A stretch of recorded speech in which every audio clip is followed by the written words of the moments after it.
Bienvenidos a Justicia Impositiva, un programa de Tax Justice Network, la red de justicia fiscal. Transmitido directamente desde Londres, uno de los paraísos fiscales del mundo. Les hablan Marcelo Justo y Marta Núñez. En este programa, el Fondo Monetario Internacional y América Latina. Las batallas impositivas en todo el mundo, desde Europa a América Latina. Los multimillonarios en Estados Unidos que quieren pagar más impuestos y aumentar el salario mínimo. ¿Y qué compañías latinoamericanas operan en Londres y para qué lo hacen? Esto es Justicia Impositiva, un programa de Tax Justice Network, la red de justicia fiscal. El Fondo Monetario Internacional va a ser un actor importante de este año que francamente no luce promisorio para América Latina. Como informábamos en el programa 43, el primero de este año y de esta nueva década, según la Comisión Económica para América Latina, la CEPAL, en 18 de los 20 países de la región hubo desaceleración económica en 2019 y no parece que las cosas vayan a mejorar mucho en los próximos 12 meses. Si a esto le sumamos que hay varios países con graves problemas de deuda, se ve por qué el fondo va a estar en el candelero. El FMI señala que ha cambiado en gran medida a raíz de las críticas que recibió luego de la crisis argentina del 2001. Los cambios no se vieron mucho en los polémicos acuerdos que firmó tanto en el mundo desarrollado, Grecia, por ejemplo, como en América Latina, casos de Ecuador y Argentina. Pero en noviembre hubo un cambio de guardia. La búlgara Kristalina Georgieva reemplazó a la francesa Christine Lagarde como directora del FMI. Lagarde dejó el organismo multilateral bajo la sombra del préstamo que concedió a Argentina, el más grande de la historia de la institución, que resultó un fracaso rotundo. ¿Es la nueva directora Kristalina Georgieva una mera figura de recambio o es la señal de una transformación del FMI?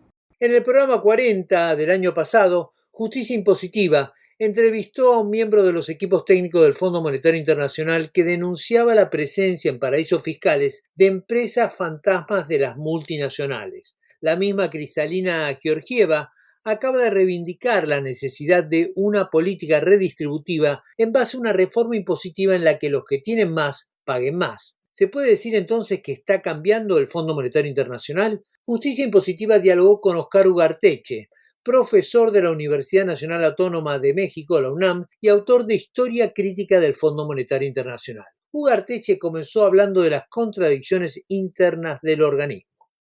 El fondo tiene un equipo técnico que discute y el equipo técnico llega a ciertas conclusiones. Pero luego, como todo eso tiene que pasar por la junta directiva, cuando pasa por la junta directiva, ahí se alisa todo y se regresa al diagnóstico común y al tratamiento común. Y esto es un problema porque eso ha impedido que el fondo haga cambios. Entonces, ¿cómo es el mecanismo para la aprobación de un programa entre el Fondo Monetario Internacional y un país X? Para que un programa de ajuste sea aprobado, se recomiendan las políticas y estas pasan por la junta directiva. Esta pasada por la junta contiene por lo menos un país con poder de veto, que es Estados Unidos, y contiene a una Europa que está 2 veces contada, porque está contada como Unión Europea y está nuevamente contada como Gran Bretaña, Francia y Alemania. Estos países son los que van a decir si sí o si no. Los demás no tienen ninguna importancia, porque la forma de distribución del voto les ha dado, a pesar de que ya no son los líderes mundiales, a pesar de que ya no son la mayor parte del comercio internacional y que ya no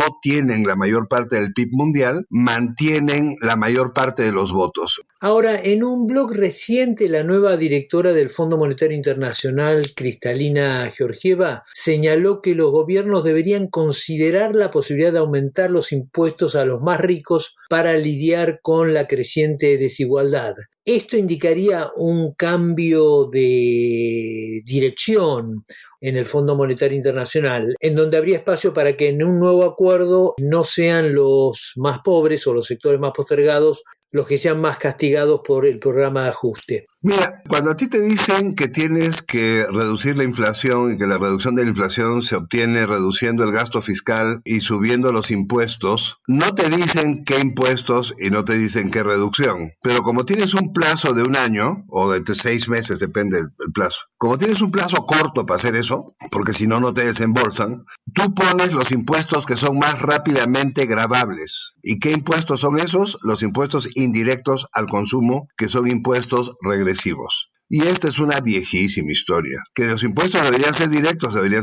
Que ellos no te dicen qué impuestos poner, no te dicen. Pero te dan un plazo tal que alternativas muchas técnicas no te dejan. Tienes que subir la recaudación. ¿Cómo la subes? Bueno, pues subimos el IVA 2 puntos, 3 puntos, 5 puntos. Y así es como se hace. Las políticas del fondo, como dije hace muchísimos años, son políticas coercitivas. Esa ha sido la política del Fondo Monetario Internacional, que ahora dice que está cambiando. ¿Te parece que con una nueva directora y con el préstamo más grande de su historia a un país, Argentina podría convertirse en un caso testigo sobre esta voluntad de cambio del Fondo Monetario Internacional? ¿Cómo ves la negociación entre el fondo y Argentina? Argentina es el país que hace que el fondo cambie, que hace que el fondo reflexione. Lo que va a pasar es que todo el mundo va a ser muy tolerante con el otro. Y eso quizás marque un cambio de estilo, porque yo en las que estuve presente hace ya 40 años, los niveles de intolerancia de la gente del fondo era una cosa notable. Los roles impositivos de los funcionarios del fondo que llegaban a decir lo que había que hacer con gran detalle, eso yo creo que ahora ya no pasa. Con Argentina ciertamente eso no va a pasar. Y yo creo que el otro lado va a caminar con pies de plomo. Y quizás les den el tiempo, porque ahí sí hay un tema de tiempo, para que puedan gravar a los sectores de más altos ingresos y puedan no gravar a los sectores más pobres. Eso sería un paso en el sentido correcto, ¿no es cierto? Óscar Ugarteche, profesor de la Universidad Nacional Autónoma de México, la UNAM, y autor de Historia Crítica del FMI. El tema impositivo ocupa un lugar cada vez más central de las luchas políticas y sociales que se están dando en todo el planeta. Justicia Impositiva va a hacer un breve recorrido por países del mundo desarrollado y en desarrollo para mostrar algunas de estas luchas centrales para el futuro de nuestras sociedades. Empecemos con una de las noticias más trascendentales de este año, el Brexit, es decir, la separación del Reino Unido de la Unión Europea. Este 31 de enero, luego de más de 3 años de negociación y 2 elecciones generales, el Reino Unido salió del bloque europeo. Este año será un año de transición. El Reino Unido seguirá en el mercado común europeo y en la unión aduanera, continuará contribuyendo al presupuesto, pero no será miembro del bloque, es decir, no tendrá ni voz ni voto en su política. Ambas partes tienen este 2020 para negociar qué tipo de relación tendrán en el futuro. Hay 2 posibilidades: o que acuerden un tratado que regule la relación comercial, financiera, económica, política, de seguridad, o que no haya tratado. En este caso, la relación entre ambas partes se regirá por las reglas de la Organización Mundial del Comercio, lo que significará un automático aumento de aranceles que en algunos productos navegará entre el 10 y el 80%. El impacto será severo para la economía británica y también afectará, pero en menor medida, a la economía europea. El primer ministro Boris Johnson ha dejado en claro que si no hay un tratado de libre comercio con la Unión Europea para el 31 de diciembre de este año, el Reino Unido no solicitará una extensión para continuar las negociaciones, es decir, que saldrá de la Unión Europea sin acuerdo y se regirá por las reglas de la Organización Mundial del Comercio. ¿Cuál es el proyecto de Johnson? Que el Reino Unido se convierta en un Singapur en el Támesis, es decir, una economía como la de Singapur de baja carga impositiva y mínima regulación. Esto es lo que dijo a Justicia Impositiva John Christensen, fundador y director de Tax Justice Network. Mr. Johnson has already signalled very clearly that his strategy will be to move towards what's called Singapore on the Thames. This is once we leave. Johnson ha dicho que su estrategia es un modelo que llamó Singapur en el Támesis. Johnson quiere ir contra la regulación europea en lo que concierne al intercambio automático de información, a los impuestos a multinacionales, a la publicación de información de compañías y en los fideicomisos, los trusts, que son clave para el secreto financiero británico. Creemos que eso es una amenaza no solo para la Unión Europea, sino para el mundo, porque el objetivo es liderar una carrera a la baja en la regulación de servicios financieros y en la política impositiva. El peligro es que así se erosione la regulación en la Unión Europea, Estados Unidos y el resto del mundo, precipitando una carrera desreguladora total. And precipitate a race to the bottom. John Christensen, fundador y director de Tax Justice Network. Queda todo un año para ver si esta estrategia de Boris Johnson tiene éxito o si naufraga por el precio que tendrá que pagar el Reino Unido por esta aventura. Hasta ahora la Unión Europea ha dicho que no aceptará ningún acuerdo que favorezca una competencia desleal a través de incentivos fiscales o desregulación laboral o ambiental para atraer inversiones y exportar al bloque europeo. En todo caso, lo que está claro con esta negociación clave entre el Reino Unido y la Unión Europea es que el tema impositivo será central en la agenda de este hecho de impacto global. Sigamos la recorrida por el mundo. ¡Nos lanzan agua! ¡Matan gente! ¡Siguen violando mujeres! ¿Cómo es posible que Sebastián Piñera diga que aquí no pasa nada si no es cierto?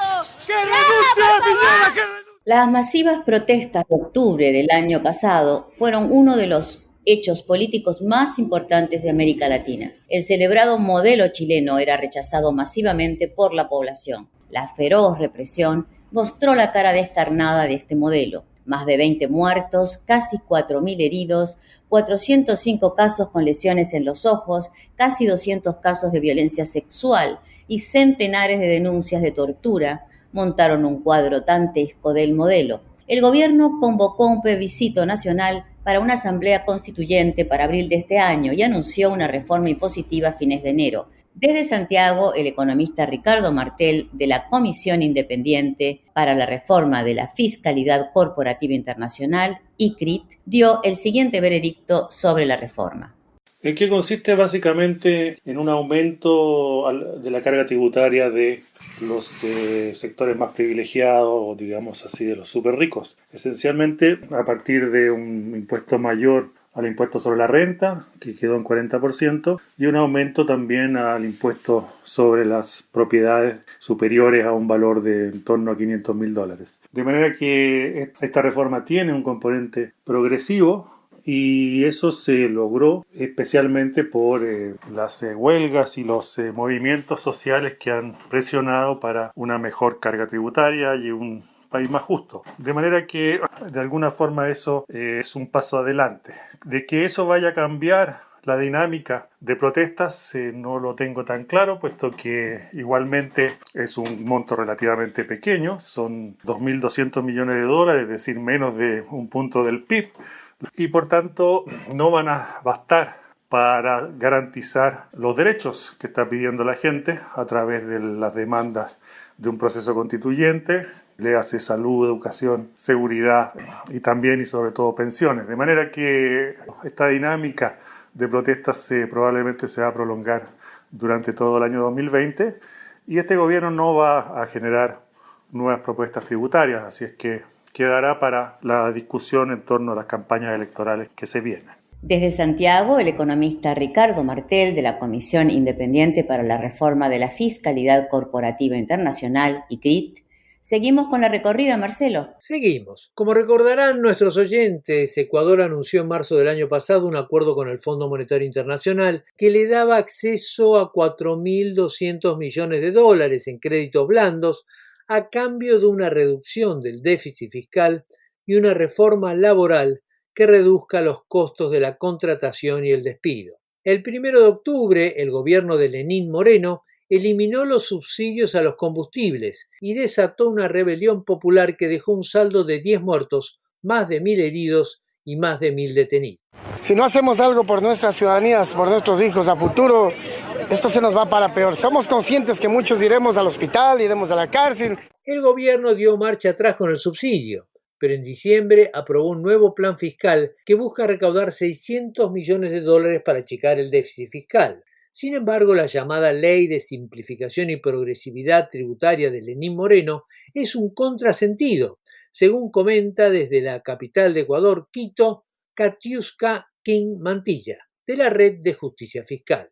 Y en la práctica lo que ha sucedido es que con la última ley aprobada y la ley aprobada también en el año 2018, ley de fomento productivo, redujeron los ingresos y aumentaron el pago de servicio de la deuda. Un contrasentido total. Pero en la última ley, además de estos contrasentidos en términos de solucionar el problema fiscal del cual ellos hablaban, lo que hacen es que incluyen unos derechos a los contribuyentes que le restan capacidades a la administración tributaria para controlar la evasión y la elusión de impuestos. Y con esto desmantelan un sistema que ha tomado mucho tiempo en fortalecerse. La crisis fiscal de la cual hablan, en realidad lo que están haciendo es utilizándola como un mecanismo para obtener prebendas y evitar, en este caso, los controles a los grandes evasores. Por lo tanto, más que solucionar los problemas fiscales, lo que van a hacer es agravarlos, y la economía ecuatoriana, al ser una economía dolarizada, tiene otras complejidades, sobre todo en el sector externo. Desde la capital de Ecuador, Quito, Katiuska King Mantilla, de la Red de Justicia Fiscal. El Plan de Ecuador tiene muchos parentescos con el que llevó adelante en Argentina el ahora expresidente Mauricio Macri, generando una de las peores crisis nacionales de las últimas décadas. Y precisamente con el nuevo gobierno de Alberto Fernández y Cristina Kirchner, el tema impositivo ha pasado a ocupar un lugar central en Argentina. ¿Qué pasó? Que tanto el gobierno nacional como el de la provincia de Buenos Aires, que concentra prácticamente el 40% del padrón electoral, aprobaron leyes y un presupuesto progresivo que llamaron solidario. La filosofía central de estas medidas es redistributiva, como para que los que tienen más paguen más, y estos fondos puedan paliar el escandaloso fenómeno del hambre en un país exportador de alimentos. Las medidas encontraron fuertes resistencias de los sectores rurales, como nos explica desde Buenos Aires el economista Juan Valerdi de la Universidad de La Plata, ex asesor del Banco Central de Argentina. Lo que se hizo es tratar de imponerle un poco más de cargas a los que más tienen para darle a los que menos tienen. Esto fue muy resistido, especialmente en el caso del campo, con los cambios en retenciones a las exportaciones agrarias, y obviamente todos los grandes centros mediáticos están jugando a favor del campo, como jugaron en su momento contra Cristina Kirchner. Esto por ahora no ha llegado a convertirse en un lockout patronal ni en un bloqueo de rutas y demás, como alguna vez ocurrió, pero hay una cierta tensión. En el caso de la provincia de Buenos Aires se trató también de imponer mayores cargas impositivas al campo por el lado del impuesto inmobiliario rural, y hubo muchísima resistencia que incluso tuvo éxito en hacer modificaciones. Así que la Argentina tiene pendiente una reforma tributaria para mejorar su progresividad, aunque su estructura tributaria dentro de Latinoamérica es una de las más progresivas. Pero yo creo que se debe una reforma tributaria a la Argentina. En ese caso hay que poner mucha fuerza y voluntad política para ir al choque con las multinacionales, con las grandes empresas y con los grandes beneficios impositivos que han tenido no solamente en los últimos 4 años, sino en las últimas décadas, de multinacionales de todo tipo, ¿no? Y si alguien piensa que estos debates impositivos son casos aislados, meros ruidos en el modelo social europeo o parte de la histórica y casi rutinaria injusticia social de América Latina, escuchen esto que viene de la primera potencia planetaria, Estados Unidos. No free and open society can long sustain this kind of rising economic inequality. Quien está hablando, quien está diciendo que una sociedad libre no puede perdurar con el actual nivel de desigualdad, no es un militante de izquierda o un teórico marxista. Es Nick Hanauer, primer inversor en Amazon, banquero y multimillonario. Hanauer es miembro de Millionaire Patriots, una organización de millonarios estadounidenses que están luchando para que haya una reforma impositiva en la que los millonarios paguen mucho más en impuestos y se achique la desigualdad que existe hoy en Estados Unidos. In 1980, the top 1% of Americans shared about 8% of national wealth, while the bottom 50% of Americans shared 18%. En 1980, el 1% más rico de los estadounidenses tenía un 8% de la riqueza nacional, mientras que el 50% tenía un 18%. Hoy, el 1% más rico tiene el 20% de toda la riqueza nacional, mientras que el 50% tiene apenas el 12%. Si continúa esta tendencia, en otros 30 años, el 1% más rico tendrá más del 30%, mientras que el 50% de los estadounidenses tendrán nada más que el 6%. El problema no es la desigualdad. Un cierto nivel de desigualdad es necesario para que un sistema capitalista democrático funcione. El problema es cuando la desigualdad alcanza los niveles actuales. Si esto sigue, si la riqueza y el poder se sigue concentrando tanto en el 1% más rico, nuestra sociedad cambiará y se convertirá en una sociedad semifeudal como la que había en Francia en el siglo XVIII. Eso fue Francia antes de la Revolución y las horcas. De manera que tengo un mensaje para mis colegas multimillonarios y plutócratas. Despabilen, despabilen. So I have a message for my fellow plutocrats and zillionaires, and for anyone who lives in a gated bubble world. Wake up, wake up. El tema impositivo y la desigualdad se han vuelto temas centrales de la elección presidencial de noviembre. En el campo demócrata, que tienen aún que definir un candidato, Bernie Sanders y Elizabeth Warren proponen elevar los impuestos a las grandes fortunas. El multimillonario presidente republicano Donald Trump se opone. La reforma impositiva de Trump, que entró en vigor en diciembre de 2017, redujo los impuestos de los ricos y las corporaciones, tal como vienen haciendo los republicanos desde la presidencia de Ronald Reagan en los 80. El argumento para justificar esta política es que así se estimula la inversión y que con más inversión se genera más empleo y de esa manera la riqueza se derrama por el resto de la sociedad. Esto se popularizó en inglés como el trickle-down effect. En Millonarios Patriotas rechazan esta teoría, como explica Nick Hanauer. So the model for us rich guys should be Henry Ford. When Ford famously introduced El modelo para los ricos debería ser Henry Ford. Cuando Ford introdujo para sus empleados el salario de $5 diarios de la época, que era el doble del salario promedio, no solo incrementó la productividad de sus fábricas, sino que convirtió a pobres trabajadores en trabajadores de clase media que podían consumir sus propios productos. Ford intuyó lo que hoy sabemos, que la economía funciona como un ecosistema en el que las partes se retroalimentan. Hay una retroalimentación entre empresarios y trabajadores.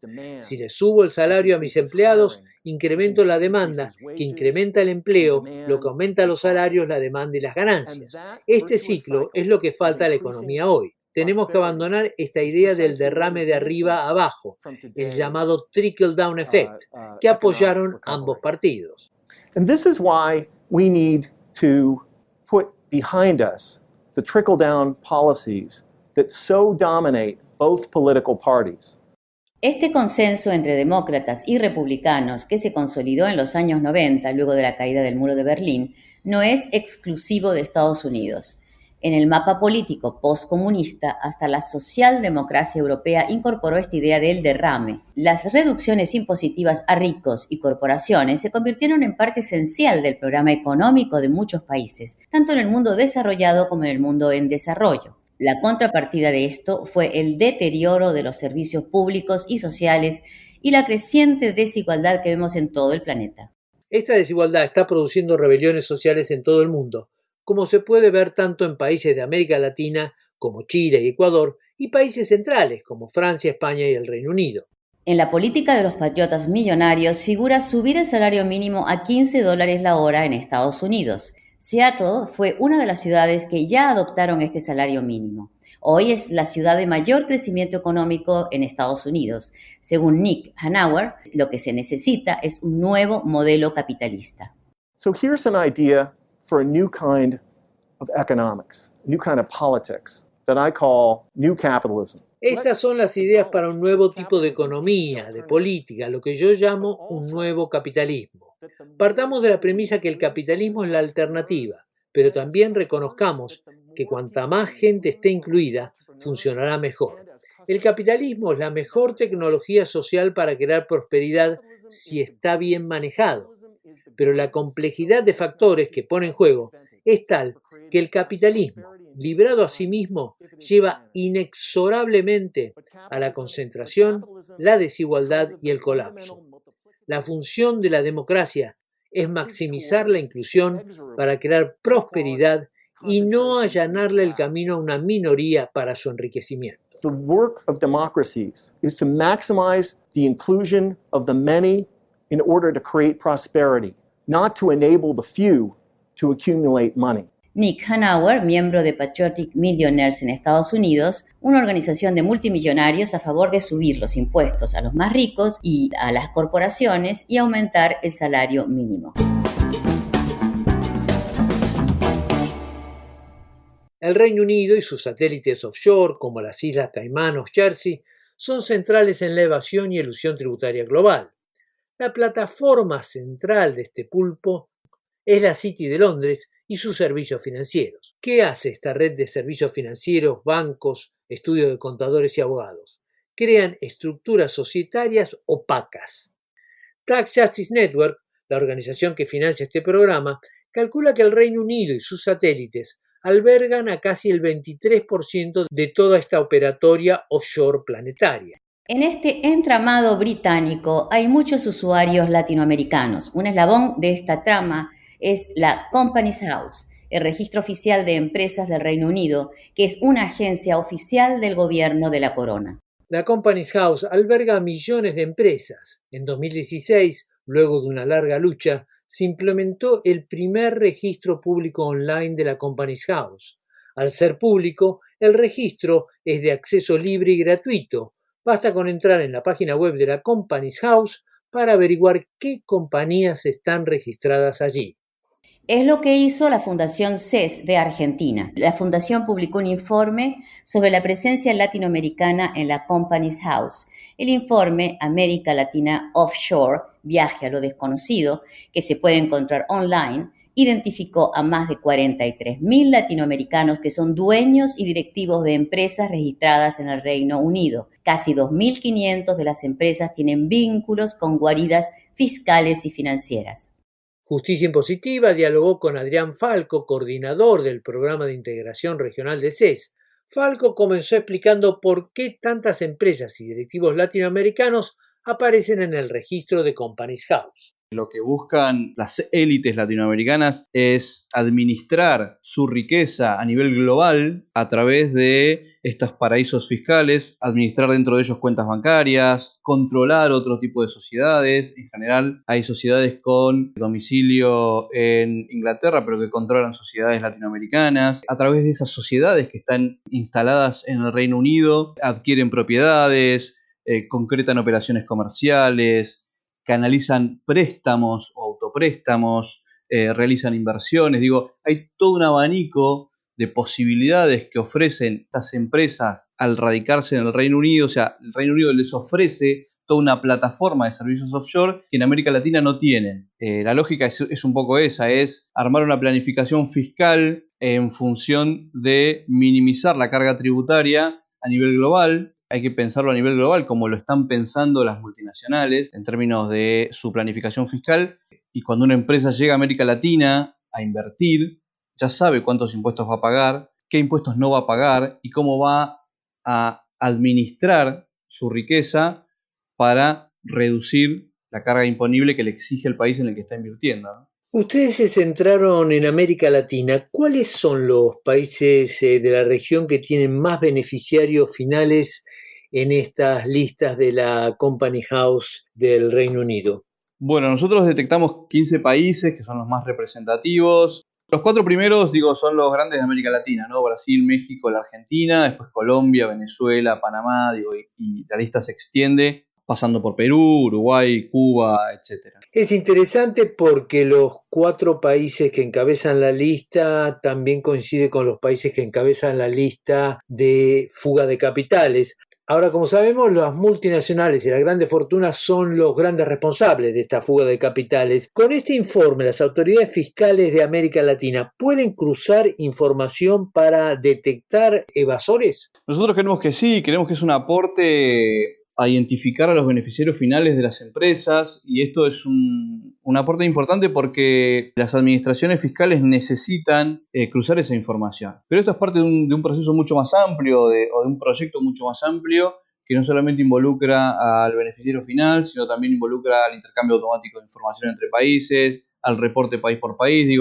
hay un paquete de medidas que deberían ser aplicadas en cada uno de los países para poder avanzar en otorgarle a todo este sistema nefasto mayor transparencia, porque de eso se trata. Hoy estamos discutiendo con qué recursos vamos a pagar la educación de nuestros hijos y nuestras hijas, cuando en realidad en estas cuevas se esconde gran parte de la riqueza latinoamericana que no tributa impuestos. Me parece que es un desafío importante para los países de la región y que por supuesto no es una lucha nacional, hay que operar a nivel global, regional, empezar a cooperar más fuertemente entre los países de la región. Adrián Falco, coordinador del programa de integración regional de la Fundación Argentina CES. Y llegamos así al final de esta edición de Justicia Impositiva. No olviden que pueden seguirnos en Twitter, @j_impositiva. O suscribirse y recibirán nuestro programa mensualmente.